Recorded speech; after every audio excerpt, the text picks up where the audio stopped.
Dalam dunia bisnis, leadership merupakan sesuatu yang sangat penting.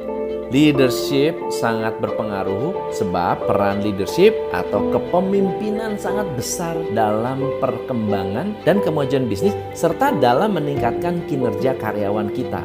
Tapi tidak semua orang memiliki leadership atau kepemimpinan yang baik.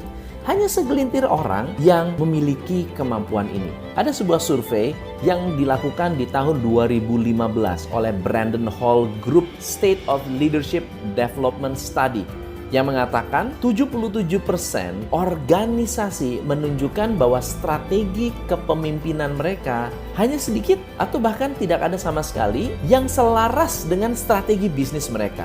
51% dari organisasi ini mengatakan bahwa mereka tidak siap atau bahkan sangat sedikit orang yang siap untuk memimpin organisasi tersebut. 71% mengatakan pemimpin mereka tidak siap memimpin organisasi yang hari ini dibawa ke masa depan. Mungkin hari ini bisnis offline masih oke. Tapi di masa depan, bisnis offline harus ditambah dengan online. Mungkin hari ini Anda punya utang bank begitu besar, no problem. Tapi di masa depan, Anda memiliki hutang bank yang begitu besar bisa menjadi sebuah problem. Survei ini juga mengatakan bahwa komunikasi, daya tahan, berpikir kritis, kemampuan berkolaborasi, menganalisa data adalah keterampilan yang sangat penting dalam menghadapi krisis. Yang hari ini merupakan gap yang signifikan. Nah, walaupun demikian, ada banyak orang yang sejak kecil sudah punya jiwa kepemimpinan. Seiring waktu berjalan, orang-orang itu bertambah dewasa, semakin biasa mengambil keputusan dan berpengaruh di lingkungannya. Mereka bisa menjadi pemimpin yang didengarkan oleh banyak orang, menjadi penggerak untuk kegiatan tertentu, bisa mengajak orang mengikuti gagasannya, tetapi bisa jadi tidak pernah mendapatkan kesempatan.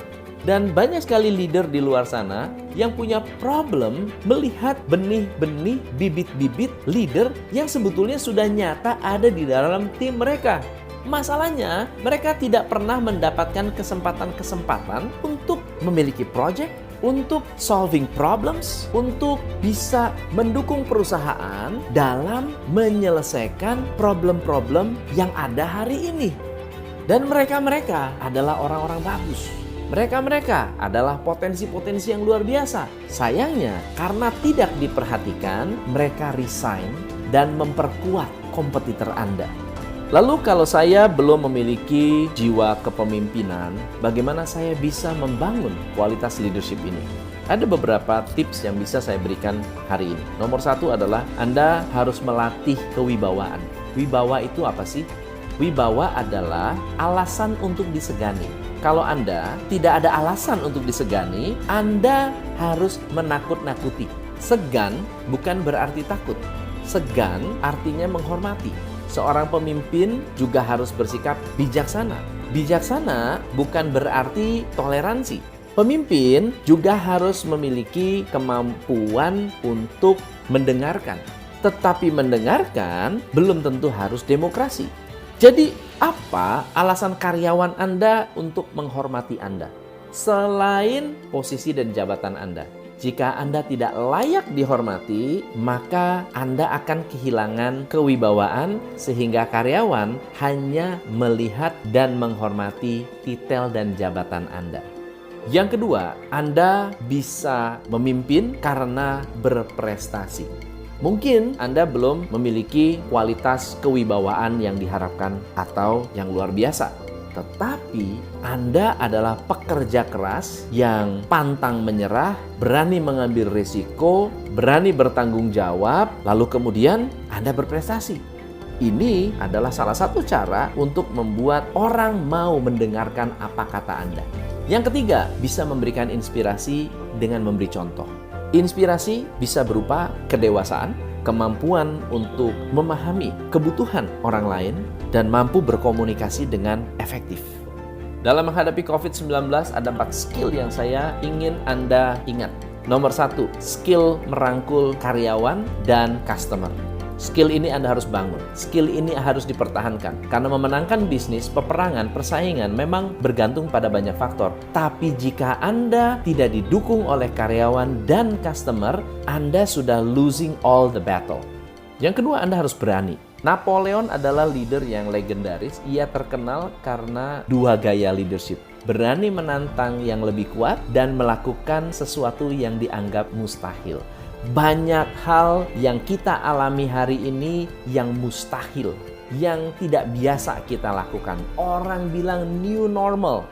Semakin Anda membawa tim melakukan sesuatu yang mustahil, Anda akan keluar dari krisis ini lebih cepat daripada orang lain.